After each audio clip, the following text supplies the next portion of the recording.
భార్య పద్మావతి, కుమార్తె వినయ కూడా వారి ఇంటిలోనే ఆయన భర్త చనిపోయాడనే తర్వాత తల్లి ఉరి వేసుకోవడము, కూతురు ఇద్దరు తల్లి చనిపోయేటప్పటి కూతురు కూడా చనిపోయింది. వైఎస్ఆర్ పార్టీకి చెందిన జగన్మోహన్ రెడ్డి గారి అనుచరులు దయా దాక్షిణ్యం లేకుండా వారి పేరుతో ఉండబడిన భూమిని చాలా దుర్మార్గం చర్య. ఇది ఎక్కడ కూడా రాష్ట్రంలో ఇంతవరకు ఇటువంటి పరిస్థితి జరిగింది.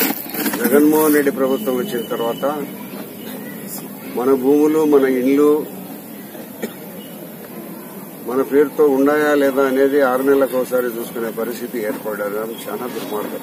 ఎవ్వరికి భద్రత లేదు. ఆస్తులకు, ప్రాణానికి, మనకు ఉండబడిన దేనికి, ధనానికి, ప్రాణానికి ఎలాంటి రక్షణ లేని దుర్మార్గపు పరిపాలన కొనసాగుతూ ఉంది రాష్ట్రంలో.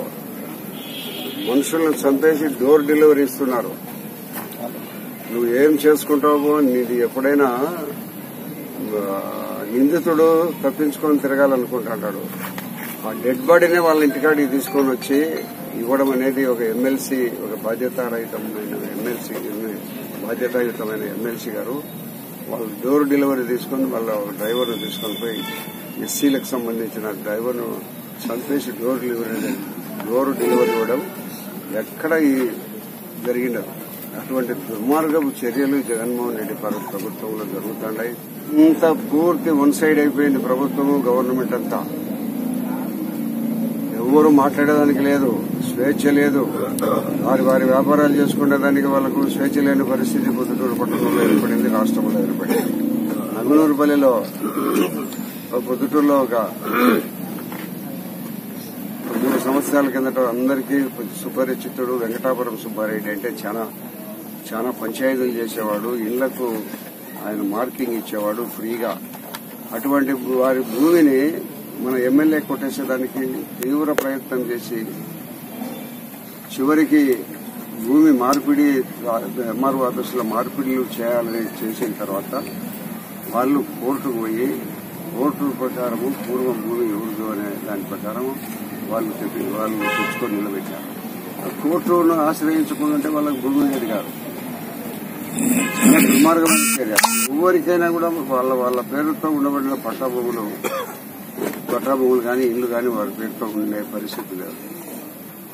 ఇప్పుడు ఒక 2 సంవత్సరాలు 3 సంవత్సరాల కిందట మన చిన్నశెట్టిపల్లె కొట్టిపాడు దగ్గర ఒక గోడౌన్ ఉంది. అటువంటి గోడౌన్ను అందరూ కలిసి దాంట్లో ఉండబడిన వాళ్ళందరూ తీసుకొని పోగా ఎవరైతే శనిగలు రైతులు అమ్ముకున్నారో ఆ అమ్ముకునే శనిగలకు డబ్బులు కట్టించేదానికి ఒక పంచాయతీ జరిగింది. 13 ఎకరాల భూమి కూడా వాళ్ళు గోడౌన్తో పాటు ఈయనకు రాయించినారు, ఆయన అమ్మేసినాడు. 13 ఎకరాల భూమి అమ్ముకున్నాడు, గోడౌన్ అమ్ముకున్నాడు.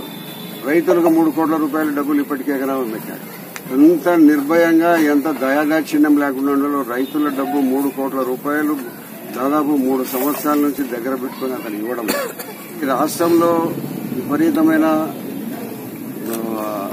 దోపిడీలు, భూములు గుంజుకోవడము, ఇటువంటి దుర్మార్గమైన చర్యలు, మనుషులను కొట్టడము, చంపేసేయడము, నందం సుబ్బయ్యను పట్టపగులుగా చంపేస్తే కేసులు దిక్కులేదు.